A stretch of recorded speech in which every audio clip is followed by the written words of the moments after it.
Hello दोस्तों, आज के इस वीडियो में हम माता महागौरी के स्वरूप और उनके जन्म के बारे में बात करेंगे। मैं आपसे विनम्र निवेदन करता हूँ कि आप इस वीडियो को अंत तक ज़रूर देखिएगा, क्योंकि अंत में आपके लिए एक सवाल है और उस सवाल के ज़रिए आप ये जान सकते हैं कि आपकी मेमोरी कैपेसिटी कितनी है। तो चलिए दोस्तों, शुरू करते हैं। माँ महागौरी का स्वरूप और जन्म। ध्यान दीजिए, एक घना अंधेरा, घोर तपस्या की भूमि, जहाँ केवल एक नारी की कठोर साधना की गूंज सुनाई देती है। माँ पार्वती, जिन्होंने अपने पूरे अस्तित्व को एक ही ध्येय में समर्पित कर दिया था, भगवान शिव को पति के रूप में प्राप्त करने के लिए वर्षों से जलती हुई धूप और तीव्र ठंड को सहन करती हुई उन्होंने इस तपस्या को जारी रखा। उनका शरीर धूल, मिट्टी और सूखे पत्तों से ढक गया था। आंखों में केवल एक ही लक्ष्य था, भगवान शिव का आशीर्वाद। उनकी यह तपस्या इतनी कठोर थी कि वे देवता भी उनकी इस शक्ति को देखकर चकित हो गए। तभी एक दिव्य क्षण आया जब भगवान शिव ने उनकी साधना से प्रसन्न होकर प्रकट होने का निर्णय लिया।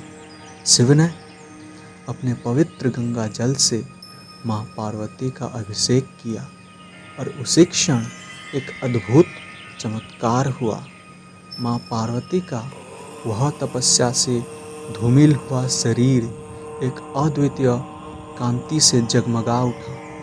उनके अंगों से एक दिव्य प्रकाश निकलने लगा और उनका रूप एकदम उज्जवल और श्वेत हो गया।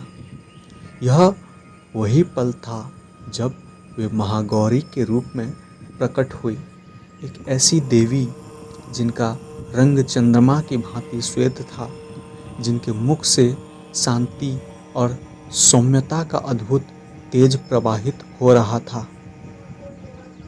महागौरी का यह दिव्य स्वरूप हमें यही संदेश देता है कि जीवन में जब हम सबसे कठिन परीक्षाओं से गुजरते हैं, तो अंततः वही हमारे भीतर की असली शक्ति और शुद्धता को प्रकट करता है।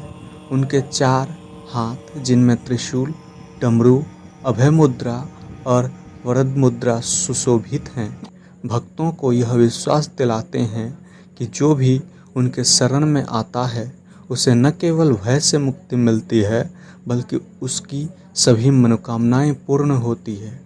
महागौरी का वृषभ पर सवार होना, उनका दूध के समान श्वेत वर्ण और उनका शांतमय स्वरूप यह बताता है कि जब हम समर्पण और धैर्य की तपस्या करते हैं, तो वह हमें जीवन में सबसे शुद्ध और दिव्य स्वरूप में लेकर आती हैं। महागौरी की उपासना से भक्तों को वह शांति, सुख और समृद्धि प्राप्त होती है जो जीवन की सभी कठिनाइयों को पीछे छोड़ देती है। और इस तरह महागौरी के इस रूप में छिपा है वह संदेश जो हमें यह सिखाता है कि जीवन की हर तपस्या के बाद एक उज्जवल और दिव्य भविष्य हमारी प्रतीक्षा कर रहा है। तो दोस्तों, मैंने जैसा कहा था कि आपके लिए अंत में एक प्रश्न है, तो वो प्रश्न यह है कि महागौरी के 4 हाथों में क्या क्या होता है। धन्यवाद।